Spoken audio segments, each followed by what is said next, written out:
Welcome to a bonus episode of the Have a Life Teaching podcast.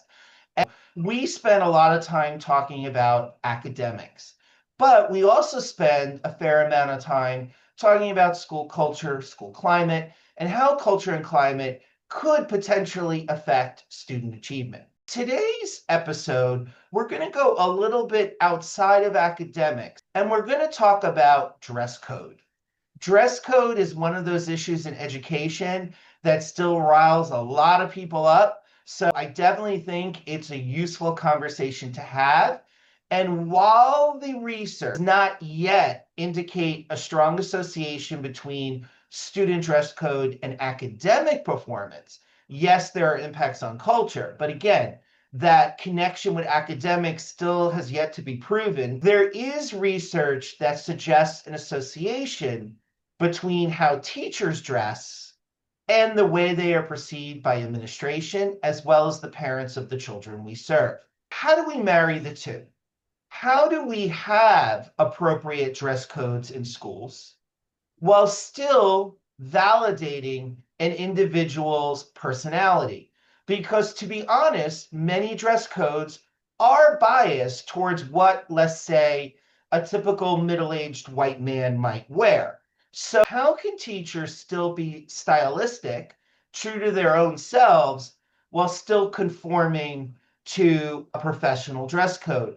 And the other thing I'll mention, which is a pushback often on dress codes, is not all of our school buildings are climate controlled. Many of them are, but not all of them are, particularly in communities that are challenged socioeconomically.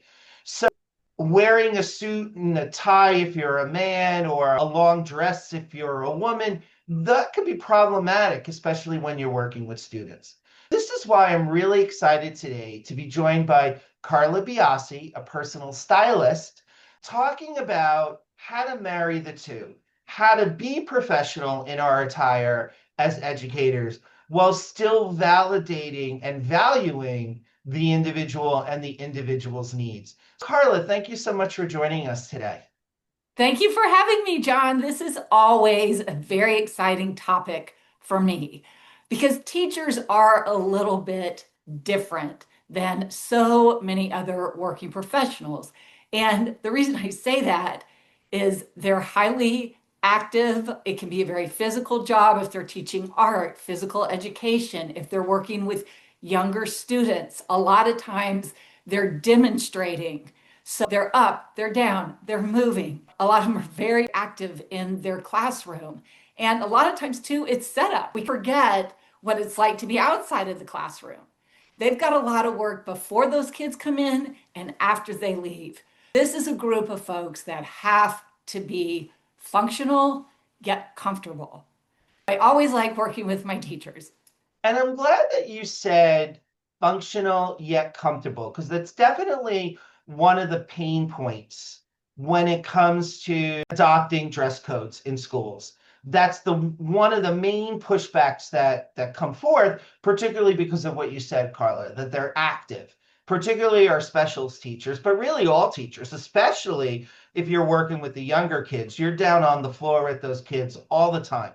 What other pain points do you find educators come to you with when they say, Carla, I got to dress in conformity with this dress code, but I got some issues with it? What are some of those other pain points? One pain point we see quite a bit, John, and I feel like this is a national issue, is budget. We all know that teachers are highly underpaid, and it's hard to dress for that job when we have a smaller budget to work with, but not impossible.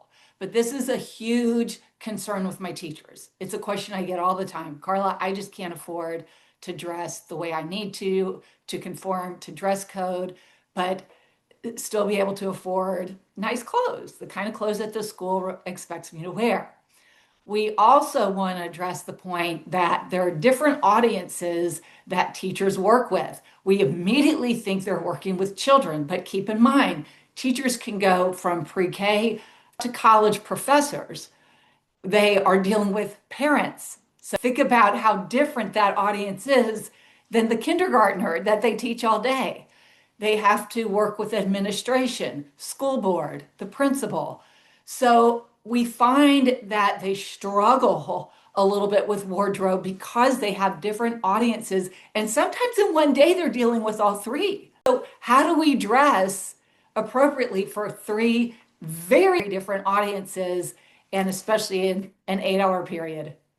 I love that you brought that up because what you really did there, Carla, was not only did you mention the pitfalls or the pushback that can often come from dress codes, but you did almost make an argument why we had dress codes because we are working with these different audience members. And as I said in the opening, research does suggest that how you dress does impact how others perceive you. Even I, as a consultant, have gone into classrooms, and this could be a factor of my growing seniority, but sometimes I don't know who the teacher is amongst the students because they're dressed exactly like the student in sweatshirts and hoodies and in sweatpants. And again, I know that I might get pushback in saying this, from my audience, that those are my biases, and I get that. But again, to your point, Carla, we are working with different audiences, and different audiences will have biases. And so, as a student teaching advisor at Brooklyn College, I have had conversations with my students. Look, you want to be seen as a professional, you don't want to be seen as a kid. So, how do you conform to this image or this policy while again still being youthful? You mentioned both, Carly. You mentioned the pushback, but you also mentioned the three audiences and being prepared for them sometimes in the same day. And you nailed that. You can go from playing with kids and using manipulatives and math on the floor to having to go to a PLC meeting or having to go to a board meeting. And you can't always go home and dress and change your attire. And you can't always go home and freshen up either. Sometimes you have to move amongst those audiences as an educator with ease. And that is something that is unique to the teaching world. So how would you recommend then? Let's look at some typical teachers. What would you recommend they do wear? What materials might be comfortable? And yet, how can they do that switch and play, if that makes any kind of sense? Absolutely. And it's an excellent question, John. So let's start with the fabrics being comfortable yet appropriate. First thing I'm going to tell you is, as a stylist, I always tell my customers, you've got to adhere to company dress code, right? That's number one, first and foremost. I tell people this, it's all up here, right? It's the way that we accept things. So when you get a dress code, instead of thinking, how is this going to restrict me? Teachers, I want you to look at it and say, wow, what a help. Now I know what I need to wear to work. It's taking the guessing out of all of it. So it's all in the attitudes. Number one, let's accept and embrace our dress code because this is going to help us save money, save time, and keep our closets from being cluttered with a bunch of things we can't wear to work that don't make sense. So once you get that dress code, let's think about the things that you do during the day. Again, from kindergartner, teacher, to a college professor. You are really having to be active and physical. Think about fabrics that work. Any fabrics that have stretch, look for lycra, spandex, and these bits of fabric can be put into cotton, denim, polyester mixes. So it's going to make that garment more comfortable when you have built-in stretch. That's the first thing I tell people to look for. Look for those stretchy pieces. I tell people this all the time. If you have a strict dress code, look for colors that you like, colors that make you happy. Bright colors. I especially think of this when I think of teachers with young children. Kids love bright colors. And this is how we can take that dress code, John, and make it individualistic. Orange is my favorite color. I wear orange. I love it. It makes me happy. This is another way we can kind of overcome mentally that restrictive dress code, to take colors, prints, patterns, fabrics that we love and put it into our wardrobe.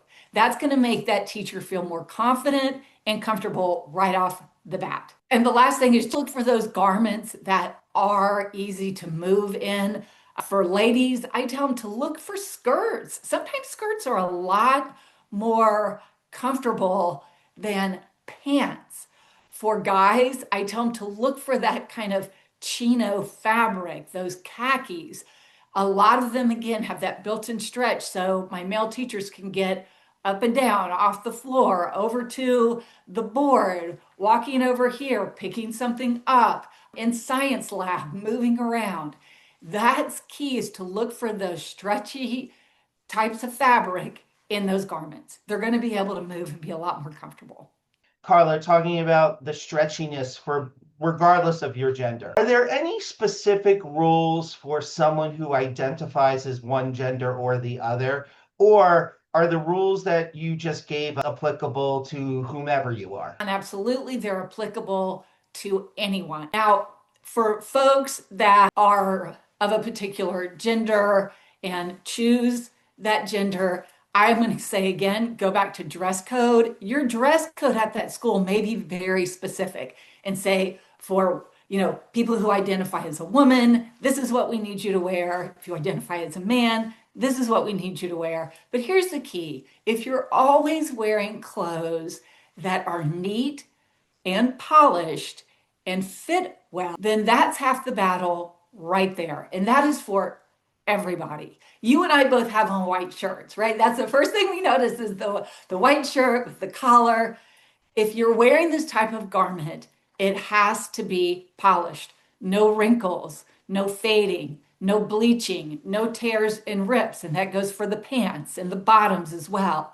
You have to look clean and neat. That right there elevates you to a higher level of authority. And I'm careful with that word, because a lot of people think authority, that sounds too harsh, but you have to in the classroom. We have to be able to identify that person who is the authoritative resource in that room. Just like you said, sometimes you walk in, you don't even know who's the teacher. We can't have that. We've got to be able to pinpoint who's the go-to, who's running the show, right? And that's the way you do it, is to always look clean, neat, and appropriate. And you were also mentioning, Carla, before, and I want to circle back to this. Budget is always an issue. I know that one of the teachers that I worked with, I suspected they did not have a lot of disposable income. They were very young. It was a challenged community that this person was a part of. So, it's always in a way tricky to, as a consultant and as a coach, to coach someone on their quote unquote appearance, knowing there are so many other factors that go into that. You've given us a great list of materials, fabrics, colors, that regardless of who the person is, they could use. Because the key, as you mentioned, regardless of gender or gender identification, is being clean and presentable. So where can folks find these clean and presentable, colorful clothes and not withdraw all their money from their bank account? Excellent question. And this is probably, John, when I work with teachers, the biggest concern. It's the biggest pain point is money. Here are 3 things I'm going to tell teachers to do. Now, the first one I love, because this is my budget hack. And this one makes me smile because teachers can do this and spend zero. Teachers, let me say it again. Listen up, because this is how you will spend no money and look great. It's clothing swapping. So what you do is you find a colleague that is of your same size, and the 2 of you can swap clothes. So because you're on that limited budget, and it doesn't just go for clothing, you can do it with accessories, you can do it with shoes, jewelry, a scarf, a nice bag, things like that, that you can really just swap with other people. And it's lovely if you can get into your school and start this clothes and accessory swapping idea. This is for men and women. So if you have a big presentation to the board and you don't have the right apparel, you look at somebody else on the staff that is of your same size, and you can borrow a blazer, you can borrow that dress pant, a nice pair of heels. For women, men, get the button-up shirt, get the nice blazer. It could be a nice pair of pants. Maybe it's a bow tie. If you swap it out, you don't have to pay anything. It's zero cost to you. Now, the next suggestion I would give, John, is thrifting. It has become a huge movement lately, and people are loving thrifting. And here's the beauty of it. When COVID hit and so many people went home, right? We were working strictly remote. A lot of people did not go back into the office, or they're working a hybrid schedule. So they took those more professional pieces like the blazers, the dress pants, pencil skirts for women, and they took them to thrift stores. They're not wearing them. But wow, what an opportunity for my teachers. You can get these really professional pieces for when you need them at a fraction of the cost. And again, they're clean, they're neat. Take them to the dry cleaner. Yes, you might pay a little bit more up front, but think about how much less that is than you going out and having to buy something. So think about that. And also, when you look at those pieces, they don't have to be laundered as often as jeans and t-shirts. Even though you might pay a little bit for the dry cleaning, you can probably wear it several times without having to get it cleaned again. The last thing I'm going to tell you, and I can say I do this from experience, is look for your budget retailers. I just went to Target yesterday and spent $70 and got a skirt and a pair of pants. Target is very affordable. They have very stylish, trendy clothes for both men and women. You can look at Zara, and H&M is for men and women. These are affordable retailers that you can buy from and really stay within budget. I mean, I'm talking for pieces that could be $20 or less. Very affordable. You partner with other teachers. So yes, maybe the shipping is going to be $10, but if you spend $20 and your friend spends $20, you can cut that shipping in half. I love that. So my one question is, let's say you do want to go thrift, because I agree with you. I see shows on that all the time now. What do you recommend? And you mentioned you could take it to the dry cleaner, clean it up, and it's as good as new. But if someone is in a thrift store looking for professional, individualistic, and stylish clothes, what do you recommend they look for? Do you have a checklist? Yes, super, John, that you asked me that, because that is something that I really push on my clients is go shopping with a purpose. This is how we save time and we save money, because you know exactly what you're looking for. So you're not going to spend a lot of time. We know what we're looking for. Number two, we save money because we don't buy those things that we don't need. If I said, John, I know you're starting a new job.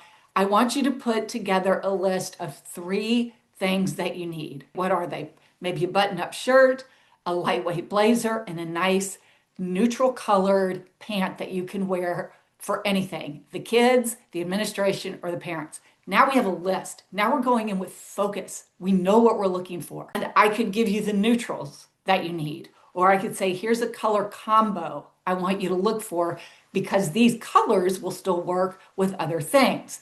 When I work with clients, I'm always looking at, what do you already have? You've probably got quite a bit in your closet that you can get a lot of wear out of and is double duty.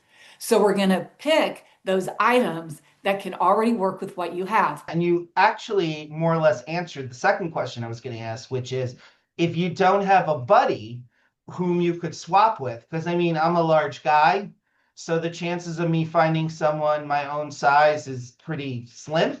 So I would be one of those people probably going out to the thrift store, going out to H and needing that basic wardrobe that I could swipe items in and out. But this is going to lead to another question I was thinking of as you were talking. Because let's say I am swapping things out. I have those neutrals. I have those pants and those button-down shirts. I have my basic collection that I could swap in and out. One thing I did do when I was school-based, Carla, is I always had a blazer in a closet in case I had to switch to a meeting, because again, I couldn't go home. So how would you recommend teachers organize this, whether in their home closet or even if they have a space in the classroom? Because as you were talking about scarves and accessories, yes, those would be wonderful if you're giving a presentation to the board, but you wouldn't necessarily want to be wearing those when you're on the floor with your kids. Or if you're doing something with machinery, obviously you don't want to be having a lot of jewelry and scarves. You want to know your place. But again, you can't always go home and switch it up for those other audiences. So whether at home or even in a school, if you have access to a closet, how would you organize this wardrobe? Excellent question, John. So here are the two solutions. First, if you don't have time to go home, what I recommend for men and women is you have those pieces, whether it's for going out after work or you've got that teacher parent meeting or meeting with the administration. Take those more professional items for shoes or a briefcase or bag. Maybe it's a little bit of jewelry. I tell teachers just to keep it under their desk or a drawer, kind of those go-to items. For men, sometimes it's a cufflink, anything that just elevates the look. We keep it in a drawer. You may have a coat closet where we can put that vest or that blazer. That's what I'd like my teachers to do if they don't have time to go home. Now, a lot of my teachers will carry a tote. That's a wonderful place to keep those accessories, those little bit of add-on items that elevate your look. If you do have time to go home, I make this recommendation for a lot of my clients that aren't even teachers, is to set a place in your closet. And I usually tell them, do it in the front, kind of like in a corner, and put those go-to items that you're going to need like that to get out the door, but look better. So it could be a light jacket or blazer. That's actually very stylish right now, especially over a t-shirt. So for our PE or art teachers, that's always a good option. Vests are very popular right now. And especially with as hot as it is, it's a lovely option because so many of them obviously are sleeveless. And we can put other pieces there again. If it's the scarf, the jewelry, a pair of shoes, you could put it all in one bag and keep it right there in the closet. I come home, I run in the closet, open the door, I grab the bag, I'm out, I get to where I go. It takes me less than 2 minutes to switch out some pieces and look fabulous. I love that. And now, before, and this is, I have one or two more questions for you, Carla. Before you were mentioning, as long as you're clean and professional looking, it shouldn't matter what your gender is. You should be in conformity with a dress code. Unfortunately, there are some schools out there with crazy dress codes. And so I don't know if you could speak to this, but I'm going to ask it. What would you recommend to school systems when they're creating these dress codes so they don't create biased dress codes? How would you recommend they create a gender neutral dress code? Because a lot of times it is skewed toward more so objectifying the female body and more restrictions on the female body rather than a generic code that is good for everyone. Could you give us any advice on how to craft a professional dress code policy? John, if I were speaking to a school board and talking to them about creating a dress code, the first thing that we always have to think of is, what is the end goal?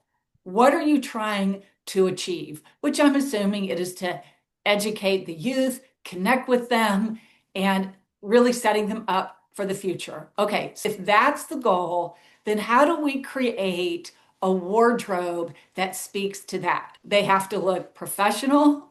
They have to be able to do their job. We want them to be able to look in a way that connects with the children as well as the parent. If that's really the goal, then let's try not to get too specific into items. Let's talk in general. So what I mean by that is, say a shirt should look like this instead of saying blouse. We think of that for women. Button-up collar, sometimes we connect that with men. Let's talk about in general what a top should look like. What should a bottom look like instead of saying skirt, or really kind of putting a label on it. Let's talk about generalities, because at the end of the day, you want your teachers just to look good and be able to do their job. Let's try not to put a lot of labels on things.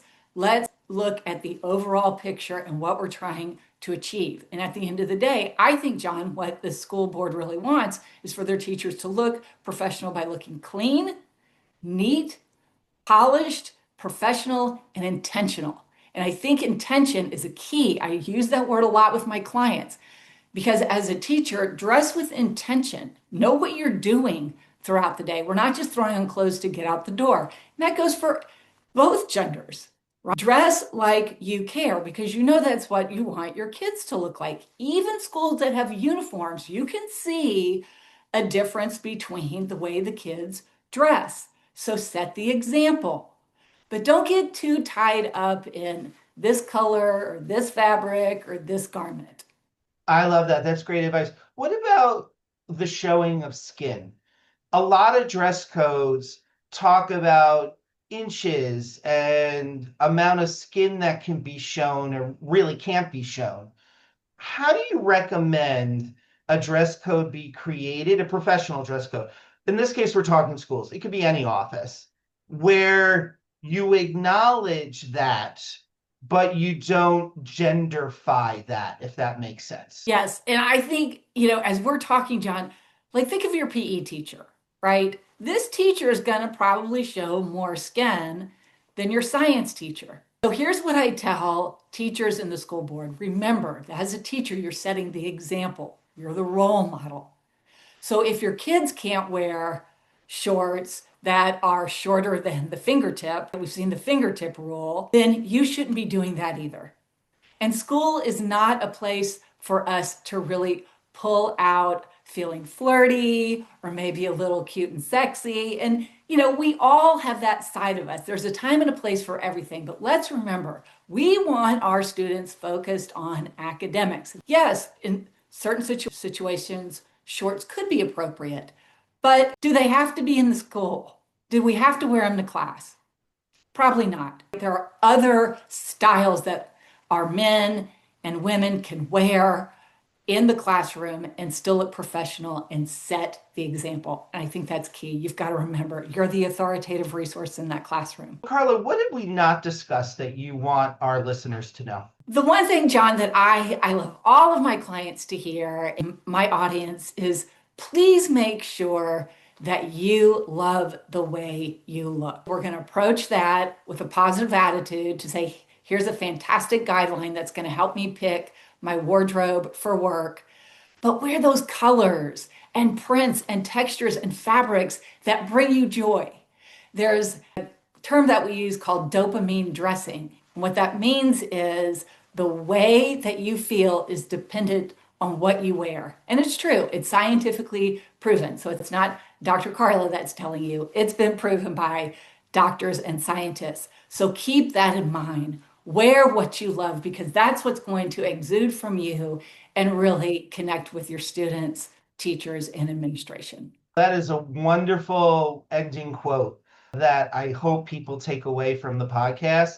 That connection from research to how you look, how you feel, and how that then transfers to the student. Talk about positive school climate. So we really, I think today, Carla, have shown that connection between dress code and positive school climate and positive individual feelings. So I'm really glad you ended on that note.